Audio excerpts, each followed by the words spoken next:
My today's guest is a true trailblazer, a visionary entrepreneur who made waves on the both sides of the Atlantic.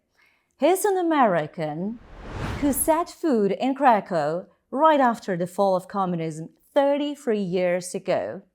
Well, not a typical American story, isn't it? It's my pleasure to welcome John Lynch, the CEO and founder of Lynka. Thank you, Magda. It's a great pleasure for me to be here today with you and look forward to having a fun and exploratory conversation with you. Oh, it's an absolute pleasure, John. I remember, I think we met almost 20 years ago in Krakow. And in this 20 years, I'm learning more and more about your story. But the same question comes to my mind when I see you. Like, what inspired you to swap the stars and stripes to the white and red flag?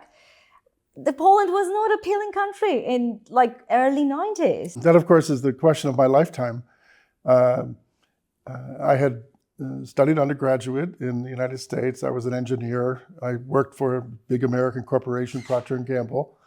Then went back to business school and then started my post-business school career in New York City. Good job, high salary, everything was just perfect. But the whole time, I'd always been interested in the Eastern Bloc, in particular the Soviet Union, what was going on here. And at that time, no one expected that system to fall. So it was something that we were going to always have to live with. And suddenly, the Solidarność, the Berlin Wall, comes crashing down.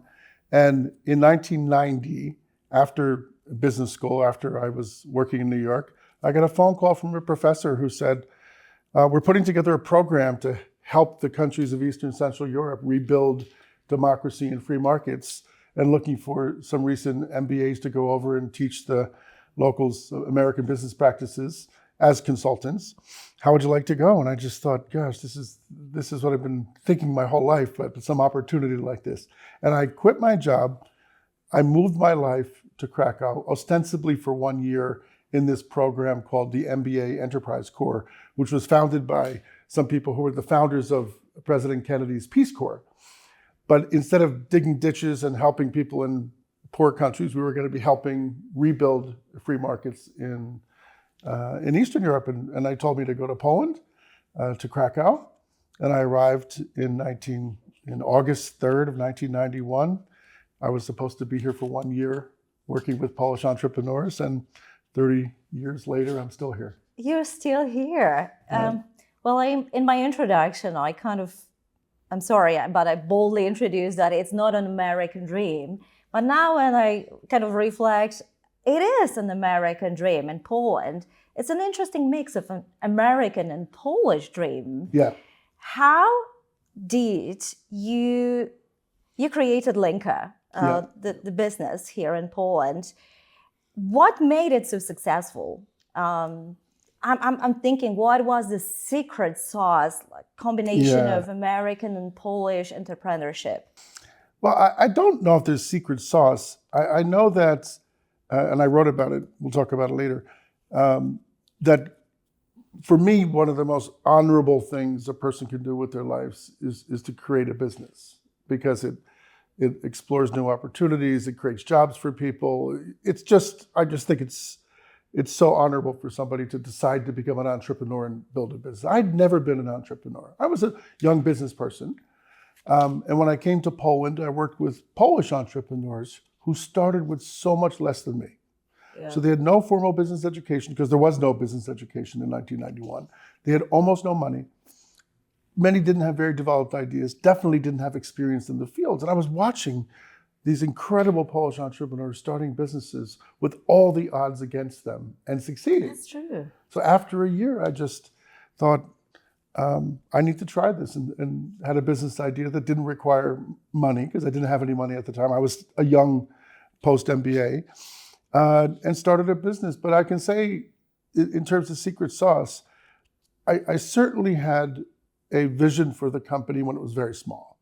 When it was a 3 or 6 person company, we had a business plan, we had spreadsheets. This is not typical for startups. It is not, Yeah. but is it typical for the Wharton I think it's graduate? typical for a serious student of business from a good school would approach it that way, and it was the only way I knew how to approach it. So we had a business plan, a little tiny org chart, we had some procedures, we had a sales plan, and we were a tiny little company out of a closet. So pretty early on, we'd established some basic core values, although it wasn't in writing, like focusing on quality and not cheating clients and being good to our employees. Just basic things, which turned out to be quite unusual in Poland in 1992. It sounds like that. This series of interviews is about impact leaders. Like, my ambition is to bring here to the studio and have conversations with people who lead with values. Can you share a bit about what is your foundation and how does it translate into the company culture and how the company evolved over the years? Sure. And this is very much at the heart of my approach to business and life. So in the 1990s, not many people, business gurus, etc., were talking about corporate or company values. Indeed. Businesses had values. Hewlett-Packard, HP, were among the earliest companies that the original founders, Hewlett and Packard, sat down and they codified what's important to us, about invention and creating technology that helps people's lives and stuff. They didn't do it, they just wrote down what they thought. Yeah. It wasn't even called values probably at the time. And so through the 90s, I was building my business with my partner and with others, just based on our gut instinct of what's the right way to run a business, be honest and work hard and give good quality. And then in 1999, 2000, a book came out called Good to Great, which was by Jim Collins, who was and still is a brilliant business thinker. And he analyzed thousands of companies' data to uncover kind of the secret sauce, as you said, to long-term success of a business. And one of the common elements was that all the businesses that had long-term sustainable success, meaning outperforming their rivals, all had really clear values. Now, they were not the same values. This is the interesting thing. So, Coca-Cola, Hewlett-Packard, other businesses have completely different set of values they're working towards. But they're clear, and everybody in the organization is clear of what are the non-negotiable parts of how we run our business. And we sat down. Now, one thing I read in the book, and I've got Good to Great on my desk, and I bring it out all the time. One of the things it says is you don't sit down and decide what your values are. They're already there. You just have to identify them and then codify them. So we sat down. I invited, 8 people back in 2000 into our conference room. I had the whiteboard and said, okay, guys, I want to teach you about this business concept called company values. And the whole vision and mission statement, Jim Collins also did a great job on it. Because people were using the word vision a lot, and they were talking about the mission statement. And he had really created a great framework for it of a vision, of a purpose. What does the company exist for? And then the core values. So we talked about it. We said, so what is our purpose as a company? We said, well, our purpose as a company is to help other companies succeed through their branding and through the use of products and merchandise to promote themselves. So we help other companies succeed. There were some examples in the books of the values of different companies, but I didn't show those. I just said, so an individual would have their values, right? They'd learn from their family. Maybe they're religious, maybe they're family oriented, maybe they're hardworking, maybe they're honest, right? So by the time we're 5 or 6 or 7, we already have imbued on our DNA from our parents what our values are, And I said, companies are the same thing. It's usually the owners and founders who imbue their values on the company. So I said, let's go around the room. Everybody write down what you think our values are, like unprompted thing. And everybody sat down for a few minutes and wrote down the things. We went to the whiteboard, and would you believe it? Almost everybody wrote the same things down. Wow. Within 7 years of the company being founded, everybody agreed what our values were. We This wrote is them beautiful. down, and they haven't changed in 30 years. I'm very impressed because sometimes I'm invited by companies to help facilitate the process of building values. And I love when you said it's not about like inventing some values. It's not like brainstorming, what it would feed the market at the time. But the values are already there, and we need to identify them. And when you said that, like, we already have the values, I think it's very important to have the founder, the CEO, engaged in the process, as you did. You sat with your employees, but it also requires time to reflect. Where did my values come from? Sure. Yeah. Can you kind of maybe walk us through your process? Absolutely. Like when you look back, when did you like realize this is my core non-negotiable values? Yeah. So I think that's an excellent exercise for people to go through. I'm in a business organization called YPO, Young Presidents Organization, and we once a month meet with a small group of 6 or 8 people to talk about what's going on in our lives. And then once a year we do a retreat where we kind of reestablish what our values are and remind ourselves what our values are. My son's at university in America now, and he just did this episode for the first time in his life. And it said, so write down all the things that are really important for you. And he wrote down 20 things. He said, okay, now scratch it down to 10. Now scratch it down to 5. Now scratch it down to 2. And he said it was an incredible exercise to actually think about what's really important. And for him, family came out really high. Wow. Yeah. And for me, I grew up in a working class family in America, in New Jersey. Pretty much no one had gone to college before. My mom was a waitress. My dad was a factory worker. And they imbued in all of us, honesty, decency, respect to other people, hard work. Education is the key to everything, was something I grew up with. And to this day, education is everything to me. Work hard, help other people who need help in the neighborhood and stuff like that. Just some very basic stuff that just stuck with me. And then I didn't need to be reinforced on it. My parents were never saying, do your homework, John, go do your homework. And my kids don't as well. They do it on their own. We don't have to. Sometimes if my daughter says, can you help me with a math problem, I'll happily go help. But they're independent. They know that hard work in school is a key first step to achieving happiness, greatness in life. It's like your history is testimony to those values. So which is very much American dream-like, right? Which is why, circling back, the American dream was traditionally defined by anybody in America from any background without, Europe was a stratified society where there was the aristocracy and then the plebes, etc. And America was set up that anybody comes here with merit, who works hard, has a good idea, can do well. And it proved to be a long-lasting strategy for a country. An American, and many of them were foreigners, right? So immigrants who came to America with nothing. The story of the Vietnamese boat person who comes without a penny, who becomes a multimillionaire within 10 years is legendary. So the American dream story works with a young American coming into Poland as well. It works anywhere. There were American expats all over the place, many success stories.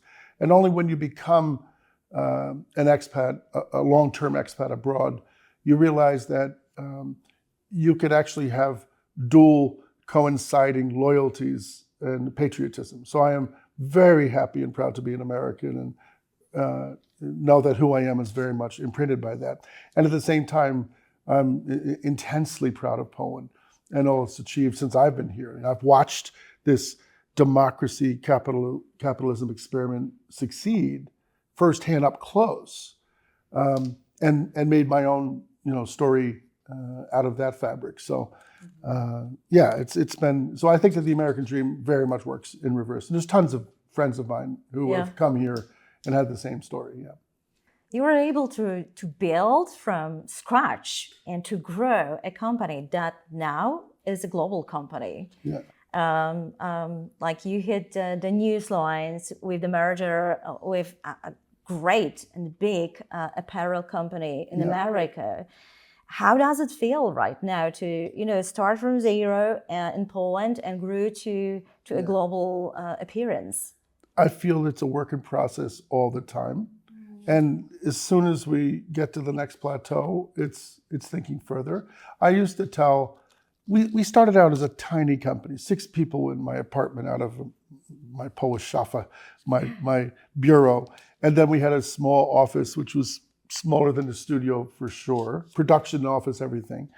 But even when we were tiny, I had a pretty clear vision of what the business would look like in 10 years if we were successful.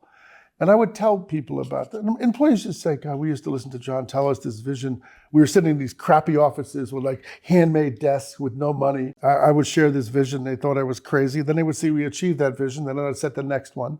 So I think that as much as we've achieved great things in these past 30 years, I feel like we're not even halfway there to our potential. So and people sometimes joke in the company that John's never satisfied, or I always can think things can be better.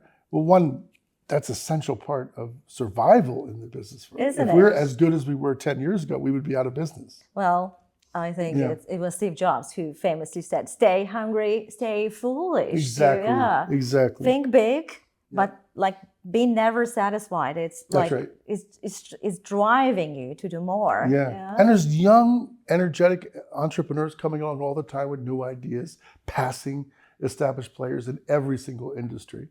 Sure. Nobody is protected. There was Andy Grove, only the paranoid survives. Even when they're the biggest chip maker in the world, they're still paranoid that somebody will come up and beat them. I think you have to be paranoid and you have to be hungry. Not so much looking at your competitors, just looking at the market, learning what's going on, and then carving your own path to greatness, and however you define that. I keep thinking, what kind of fuels your hunger for more, for better, you mentioned quality, looking forward. What fuels that? I think it's a human nature thing. If a person really has an ambition to excel in whatever they pursue, and athletes the same thing, right? What had Adam Małysz those days practicing 1,000 times jumping to become the best one in the world, or Iga or whoever. So it's not just about business. I don't think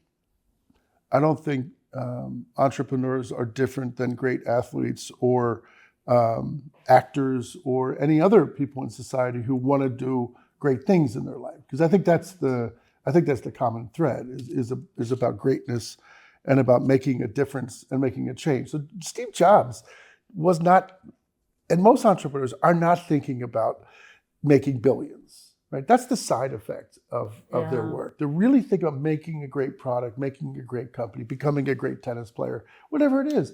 And you need the same level of dedication, commitment, hard work, never letting up. I wouldn't define myself as a workaholic. I like when I'm working. I have a balanced life. I spend time with family and kids and all that. But I like sitting down and thinking over a tough business problem and coming up with a great idea that will make us even more competitive. So competitiveness is probably a common thread. Yeah. You've got to be competitive and want to win. But you mentioned sport. Does it inspire you? Like you do sports, you watch sports, you learn from sport people. Like this competitiveness is embedded in Sure. I don't know if I learned from. I was an athlete in high school. I played basketball, and I enjoy sport. I'm not a big consumer of media sport, so I don't watch a lot of basketball on TV and stuff like that. But I do enjoy a good tennis match, and like reading about and hearing about other. I like reading the stories of how athletes went from nothing to greatness through either their books or interviews, because it's just the same story. It's exactly the same story as an entrepreneur or any other person who wants to achieve great things. I also hear in your story, I think there is like you say, you have the dream, you have the vision, what you want to achieve. You think about it. You really give your time to think about it. Yeah. But I also think that, and I feel it, that you also want to build a legacy. Like, and I keep thinking, what's in it? Like, what is the mission? What do you want to leave behind? I know it's a very big question, but I Sure. dare to ask it after Professor Clayton Christensen, who said, "How Sure. will you measure your life?" Yeah. So, how do you measure your life, Yeah. John? So I had the incredible honor of meeting Clayton Christensen at Harvard Business School in my YPO group. I saw his speech in person, How Do You Measure Your Life? I'm envious. It was 160 CEOs of companies. Professor Christensen, who passed away a couple of years ago, big giant of a man, 1 meter, 2 meter 10 or something like that. He was a basketball player. He was a great athlete. He was an extremely unassuming public speaker. He had a Midwestern kind of accent. He says, well, the interesting thing about businesses, you think it's not going to be so dynamic, but he would bring people out of their chairs and applause. And this speech, How Do You Measure Your Life? He shared his own tragedy of life where he had a stroke. He shared that he had lost probably 70% of his brain processing power, and he had to build it back and learn everything over again. And then he went on to talk about his graduation speech to the Harvard Business School, talking about how to measure your life. And he gave us basically the same speech. By the time he finished, there were 160 kind of gruffy old CEOs in the room, all in tears. He moved everyone in the room. And so that's a wonderful thing for people to watch. Clay Christensen's How Do You Measure Your Life? It's a fantastic YouTube video. So I think you measure your life by the impact you have on the world you leave behind and the people that you leave behind, right? So this has been one of my unique aspects of my life is, as opposed to just being born in New Jersey and working in New York with fellow people, I came over to Poland into a country that had very, very little business education, a very formal education for people in marketing, sales, and whatnot. And so I've been a teacher. I've been almost the CEO, Chief Education Officer for 30 years. Yeah. At my birthday 2 years ago, the team, it was my 60th birthday, and they, in their speech, they said, "Thank you for being our teacher. Thank you for developing and training us," because this is what I do every single day. I'm constantly spending my time. It's not like I have all the answers. It's talking things over with people and say, yeah, we'll go give it a try. Let's see how it works and stuff. So I think that the biggest impact is on individual people who I've touched. And they tend to be people in my companies where I spend the most time.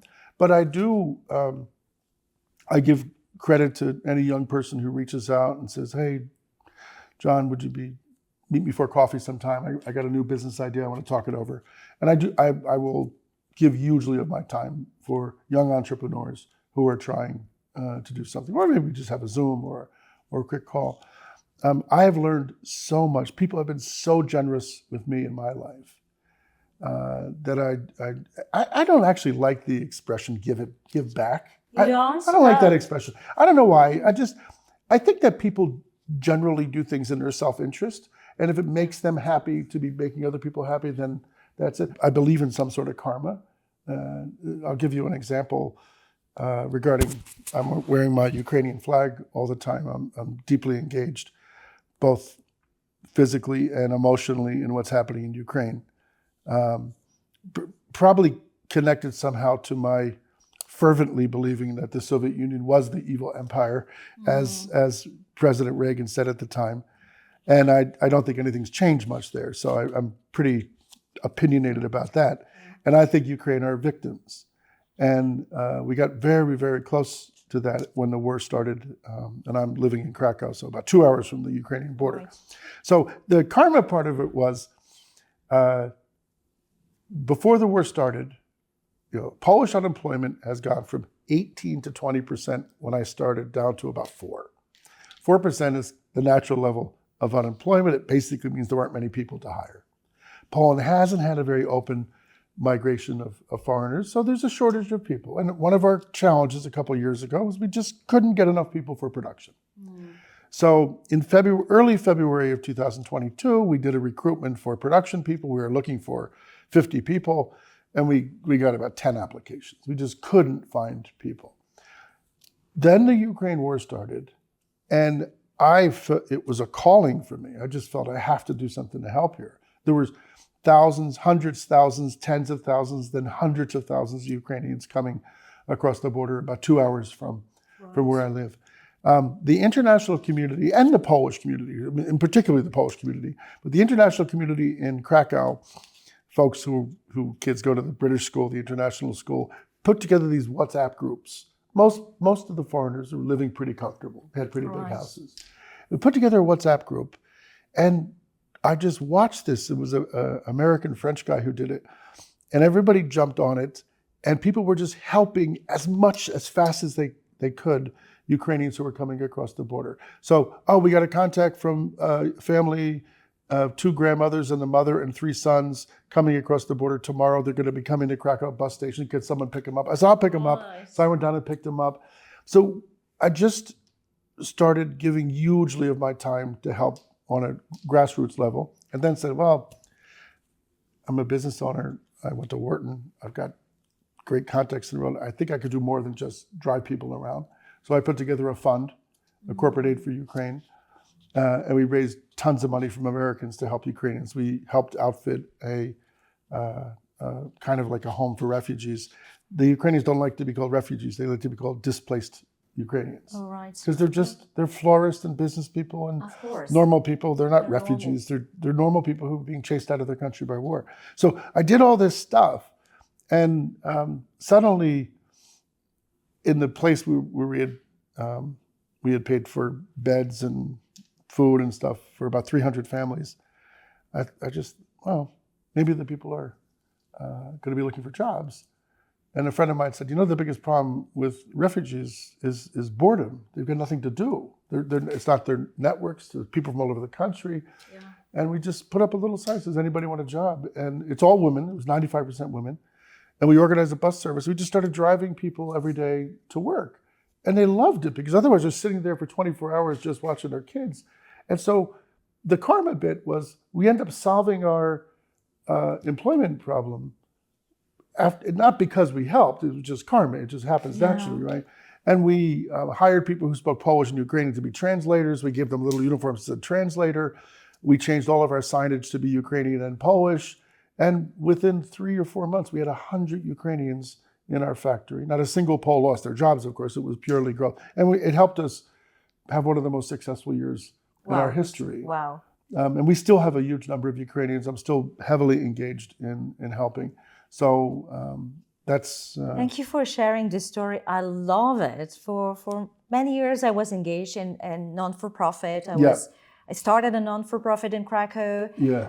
And my biggest regret was that there is this distinction that there is an NGO and there is business worlds. Yeah. Very often they are separate, with like kind of almost separate mindsets. Like we are here to help people. We do it voluntarily, and maybe we have different models of operation. Yeah. And there is a business world, which is like aiming at make money. Money, yeah? And you prove that there can be the greatest benefit for the society is combining these two. Absolutely.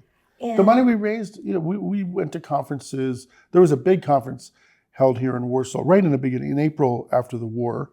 It was organized by the U.S. Embassy, and actually American entrepreneur Brian Patterson offered his place for it. And it got together all the volunteer organizations in Warsaw that were helping with Ukraine. It was a completely uncoordinated effort. In the same way that Polish people were driving to the border to pick people up. No government is good at fast reaction to this type of crisis. So nobody waited for the government. I mean, the government did some good things, right? They allowed Ukrainians in without passports. They got free schooling, free bus passes, free phones. It was incredible, actually, what happened.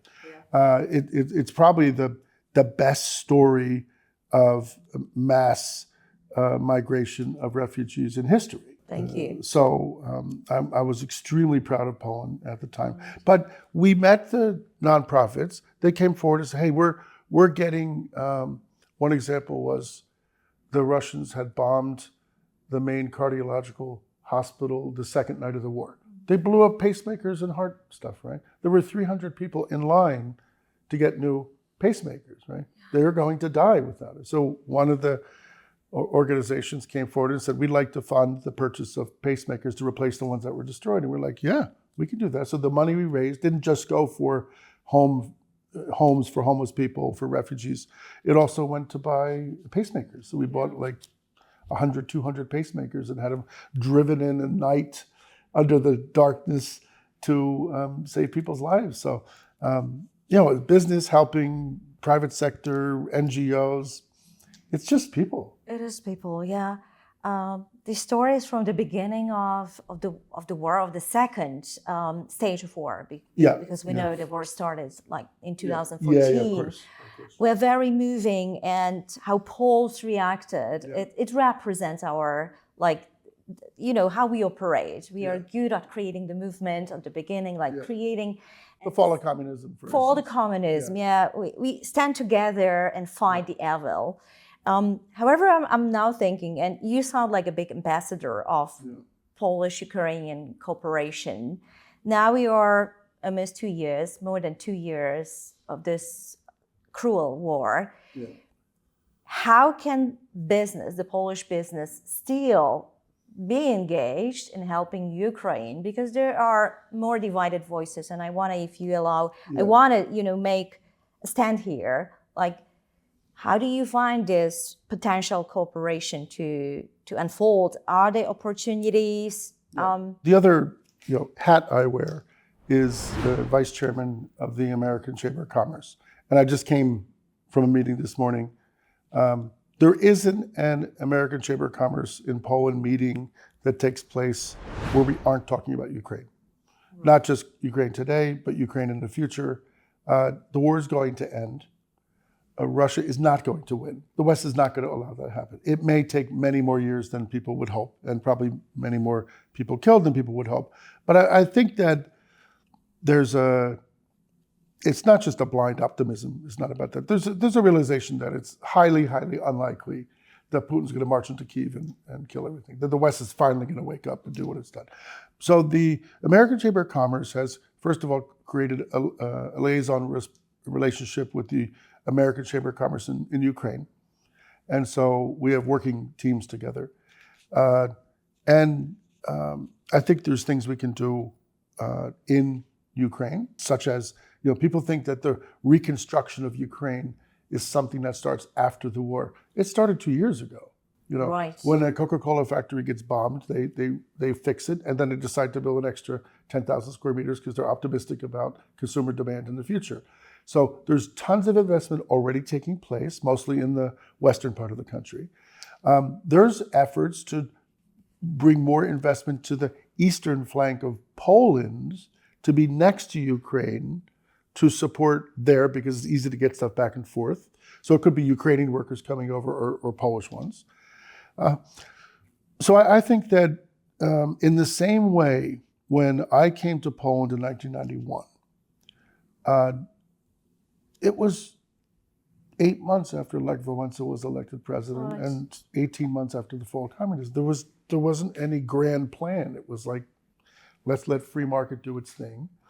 Let's not prop up dying state factories like the old communist ones. It's going to result in dislocation, loss of jobs, but it's the only way the free market works. And I watched this free market experiment work incredibly. It's been the incredible honor of my life to watch Poland blossom into a developed economy where it's pretty hard to know the difference. You're walking in Krakow or Vienna. All right. They're beautiful, well-dressed people and nice cars and nice homes and jobs improving and all. And I think that's the dream for Ukraine, and they're going to get there. I'm confident they are. I think Ukrainians there's so much in common with Poles. Right. There are differences, but there's so much. It's hardworking people, it's honest people, it's good people. Way further than Poland was in 1991. Ukraine was already at a pretty advanced level. In fact, the sad thing about 2022 was that Ukrainians were really getting optimistic about their futures. I mean, I heard about American investment in Ukraine at the time of the war, and it was like Boeing has 1,500 programmers in Kyiv, and IBM has this many. There were huge investments because Ukrainians are great at mathematics, they're great computer programmers, great scientists, and companies say, we want a piece of that. This is a great market for brains, right? It's true, it's true. So I think Ukraine has, and I think people will gravitate back to Ukraine in the same way in the 90s that the Polish family who left Rzeszów to go to Chicago and work in a meat factory, then 10 years later they said, hey, maybe it's time for us to go back. So people want to be in their homes. Yeah. So I'm optimistic, and I think the business community has the number one role to play. Government can set the playing field, make it easy to set up companies, take away bureaucracy, fast to do things, not take away too much of taxes and all. And then people flourish because they're driven by their individual ambitions to better their lives, right? Yeah. I love how optimistic, as a person and entrepreneur you are, and I love your drive. You're engaged in so many business organizations, the YPO, the American Chamber of Commerce. So you kind of have an ear of, what is the sentiment, how people feel about doing business these days. And, doing business is not much easier than probably 30 years ago, right? Because there's new challenges arising. What do you feel what do business owners, entrepreneurs fear or are concerned about the most these days? In Poland, in this part of the world, but the great thing that government can do for entrepreneurs, for businesses, is again just allow the level playing field. Don't be too onerous on businesses. Don't assume businesses are greedy bastards who you have to really monitor and watch, because generally they're not. Generally we're too busy trying to create great companies, right? So I don't think that much has changed. I think the majority of issues businesses worry about are internal. How do we get better? Even Mark Zuckerberg, I heard he's one of these LinkedIn 30-minute videos. He says, we tell our people, don't pay attention to what the competition is doing. Somebody has to pay attention. That's somebody's job, right? But just come to work every day and think, how can we do this a little bit better today than yesterday? It's what Jobs talked about. It's everybody talks about. Yeah. It's just businesses are so complex. Mine is a little one, right? We have 300 people in Krakow, which is, for Poland, it's a nice size, mid-sized company, but the corporations have 20,000, 80,000 people. It's complex to run a company of 300 people with departments and people in different places. It's challenging to try to become the best in your industry, right? When you look around and you see other really smart people running their businesses. Right. So there's so much to do. You really don't want to be diverting time into bureaucratic nonsense or unfair competition or things like that. And so I think the best thing government could do is just provide an atmosphere. Interestingly, in 1991, when I first came here, the professor who organized the program from this end, it was Janusz Jaworski. He's a professor from the Academy of Economics, still a very, very good friend. And he organized a lineup of really great thought leaders in Poland at the time. One of them was the Minister of Industry, a guy named Tadeusz Saryczyk. And he came to talk to us. And he said, we don't have some big master plan for which industries we're going to prop up. We want to simply make a level playing field, let the entrepreneurs do their stuff, and we think that the market will take off. And it's one of the reasons why Poland at the time was the only European country that had 29 years in a row of economic growth. Other ones were up and a little bit down, up and down. Poland was up for 29 years until COVID. It's the only year negative growth in 35 years since the fall of communism. And that doesn't happen by chance. It is the Polish character that's a big part of it. Poles are great entrepreneurs. And the Polish people are great, hardworking, smart, clever people. Thank you for saying that. I still remember, I'm a graduate of the University of Economics. You mentioned Jaworski, so it rings a bell. And I remember the first act for, starting a business in Poland in the 90s was almost like a free page act by Minister Wilczek. Yeah. and now we live in a country that is highly overregulated. So when you say like we want to have more kind of, what I hear is more normal, more predictable. I think it's quite good in general. Yeah. Probably some European countries are worse. I think Poland's generally more business friendly as a whole, and Poles prefer that too. There's a lot that they can do, but I think it's on a good, overall it's on a good path. And that's, I'm pleased about that, yeah. I cannot skip that topic. I cannot skip that question. You're talking how you develop your country into now a global company thanks to the merger with Vantage Apparel. Yeah. Yeah, but like this road, 33 years was not a bed of roses, wasn't it? Yeah. What was the darkest moment in the history of your business and the toughest moment? Yeah, for sure. you? So the toughest moment I will come to in a second. One thing I learned in particular as a part of this YPO organization, we meet every month. For 18 years, I meet every single month with a group of 6 or 8 people. And we talk about where we are in our lives. We even give a ranking. What's going on in our business lives on a 1 to 10, personal life. And personal life means me, my health, my attitude, etc. And then finally, family life. So you can have business is a 10, personal is a 10, family's a 2. My brother had cancer, right? And then when he had cancer, I was a 2. For about 2 years, I was a 2, yeah. So you meet every month and you share with your intimate details of your life in total confidence with your group. And you report on your scores. So you actually say, I'm a 998, I'm a 9910. And what's remarkable is how every single person, as their life is going like this, 9910, and then 1 month later, it's like 2, 3, 4. Like, what could happen in 1 month that turns your life around? But by doing this every month, you say, wow, that must be life. Life is ups and downs all the time.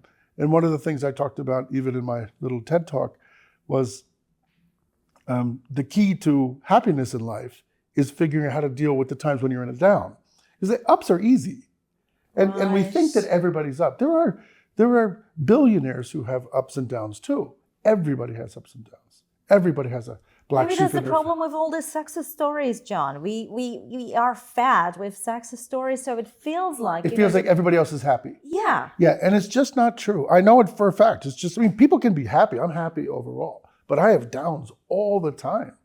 I don't generally show them to the outside world. To my inner group, I show them. We talk about it. I need somebody to talk about my downs. Right. Some people have maybe psychologists or mentors or something like that. So my life was going ups and downs. And in all entrepreneurs in the beginning have hardships. The statistics are the same everywhere. 95 to 98% of all businesses fail within 10 years. So the odds are stacked against you, right? Yeah. So if you make it through there and you start growing, it feels really good, but then you're always right around the corner from the next threat. Shareholder revolt, employees on strike, 3 key people starting a competitive company across the street. It happens all the time. Yeah. And people don't see that actually. So entrepreneurial success is a lot about keeping your eye on the ball and not getting distracted by the downs and getting through the downs the fastest you can. So I had ups and downs. In 2012, the company turned 20 years old. We had our best year ever. I had a big party at the Sheraton Hotel, invited my favorite people in my life and clients from across Europe. I mean, I think I just turned 50 at the time and really thought, not that I thought I was there, it was like, oh, after all these hard times, there's something really to celebrate. And it wasn't 6 months till I hit my biggest down of my life, which I, more or less wrote about in my novel, The Ark. It's a fictitious account of some real stuff that happened. But I basically had a very hostile investor steal my company. Right. Through illicit means. And I went into this battle. It lasted almost a year. I almost didn't sleep. I was pretty sure I could get a heart attack in the middle of this thing. And I was even barred from my own company for quite some period of time, not allowed to come into my own business. I thought I was going to lose everything in my life, right? My brain allowed me to go to the worst places, like I'm going to lose my business, they're going to take my house, I'm going to be unemployed, who's going to want to hire a 50-year-old washed up businessman who lost his business? And I ran these like worst case scenarios, which is a terrible thing to do. And went into the battle, David and Goliath battle, and I won't give and away. The rest is and the rest in is the history book, here. But I mean, this is what a fast-paced thriller, the David and Goliath of global fashion and finance. So that's true. That's true. I read it. We'll talk about the book as well. But those downs you asked about, this was the biggest down. I lost my business. I lost everything. My net worth went to negative. And I didn't give up. And this is where I created my life slogan, which is "Keep the Faith," which is actually John Bon Jovi's. John Bon Jovi's my favorite song of his. But it was just my own expression. When people were down and thinking it was all going to go to hell, I just say, guys, keep the faith. We just got to keep the faith. And it was my driving light during the crisis. It lasted almost a year. At the end, I emerged victorious, but it was extreme. I can't imagine most people in life, with the exception of a personal family, because the lessons I learned in this crisis, I've spoken about publicly a lot. I call 10 and a half lessons learned from a extreme business crisis. That I had another crisis a couple of years later, which is my favorite person in the world. My brother contracted colon cancer and died at 49 or 50 years old. And I was with him through the whole journey. And I found, interestingly, that most of the lessons from my business crisis applied in my personal crisis.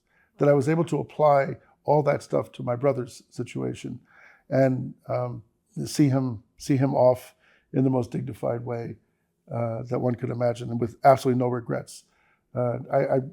He was in the States. I traveled like 14 times to be with him during his illness. We had a wonderful time every time we were together.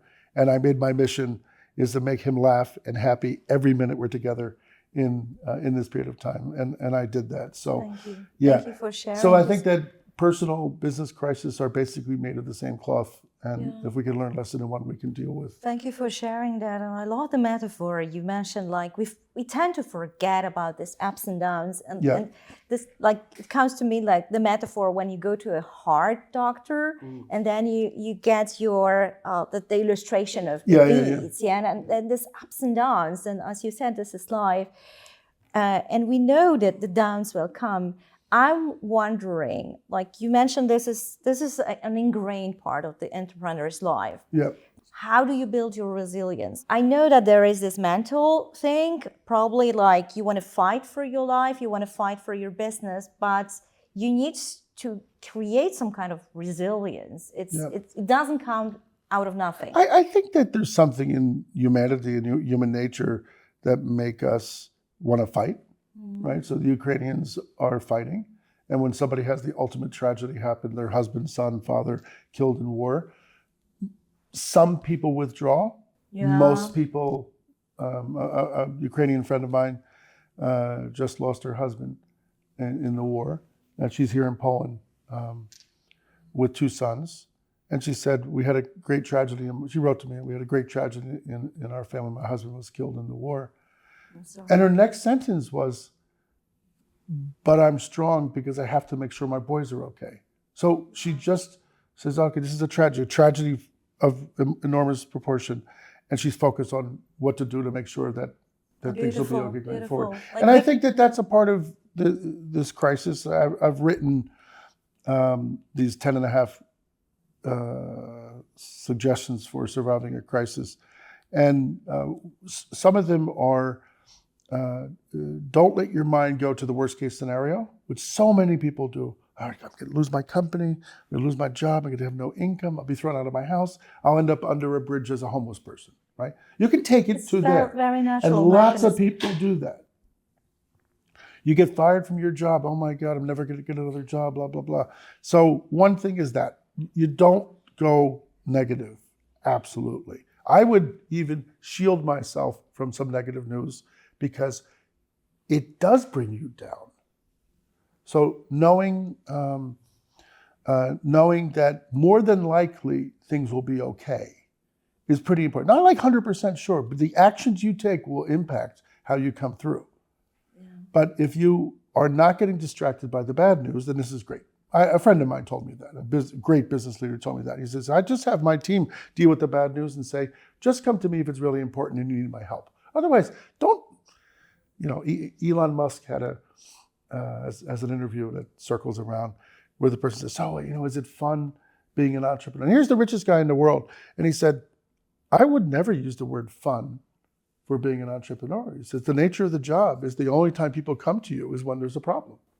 Right. Nobody can say, John, we have great sales. They come with problems.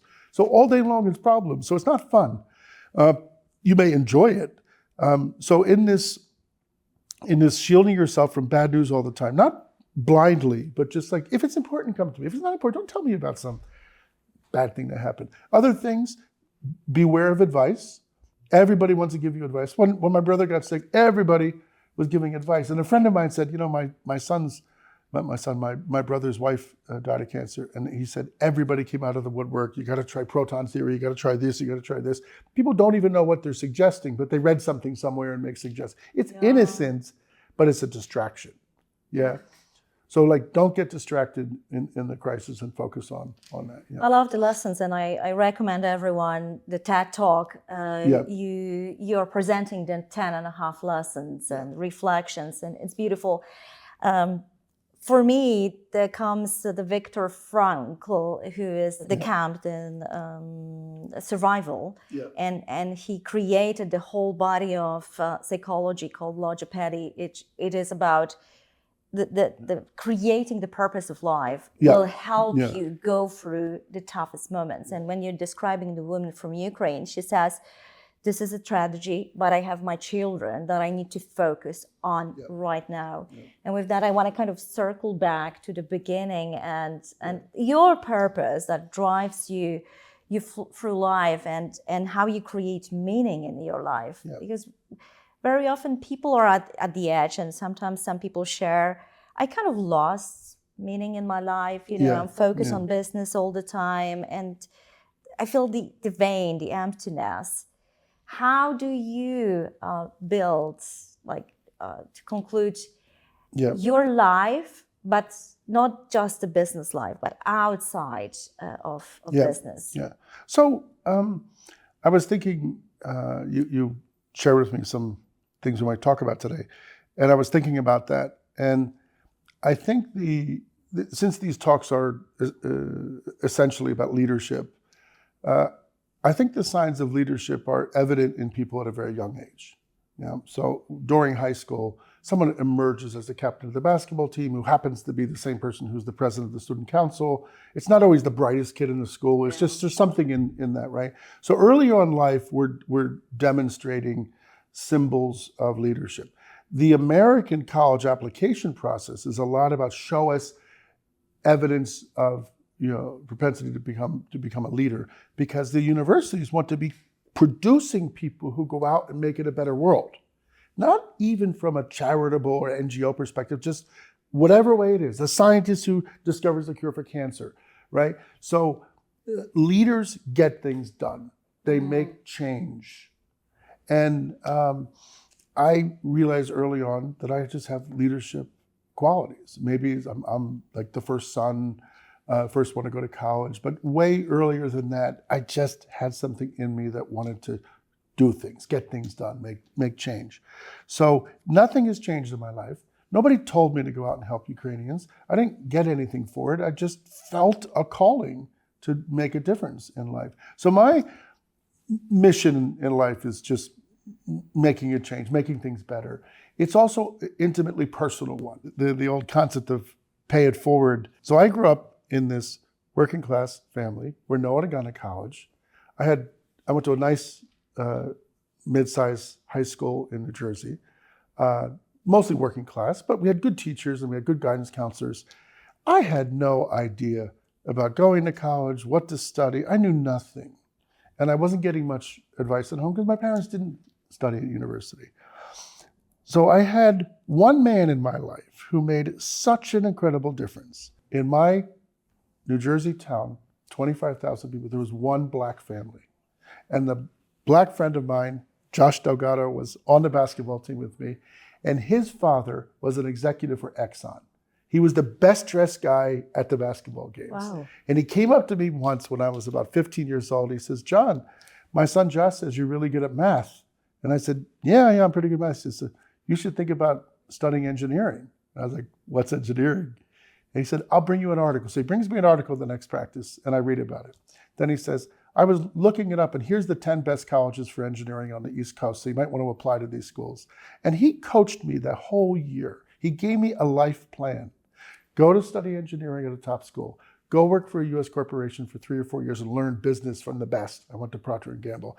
Then go to one of the top business schools and learn business. And it would be Wharton or Harvard or Columbia or Stanford or whatever. He gave me the list.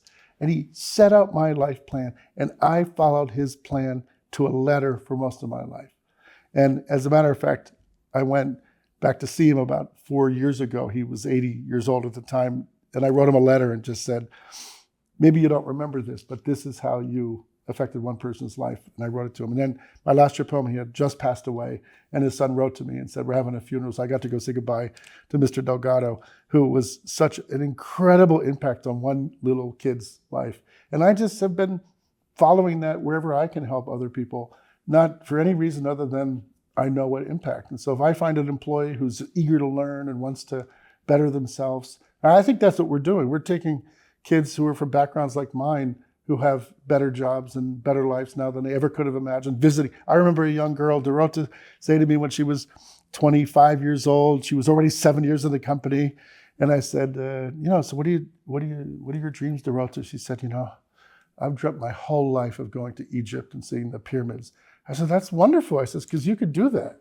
Wow. She said, what do you mean? She said, well, I don't have that much money. I said, just set your goal, save some money, and go to Egypt. And then she went to Egypt. So, Wow. Helping people make their dreams it's so much satisfaction in that. When you impact one person's life, you're impacting the whole village, and you're Exactly. transforming the whole village.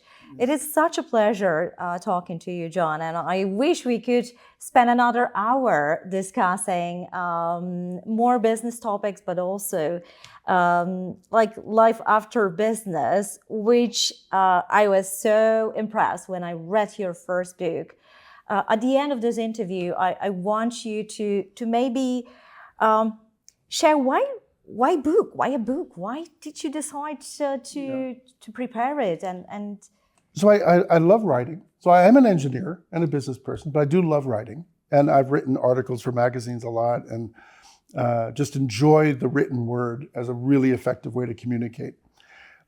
So I'd always thought I need to write a book. I wasn't sure about what. I thought I'd write a business book.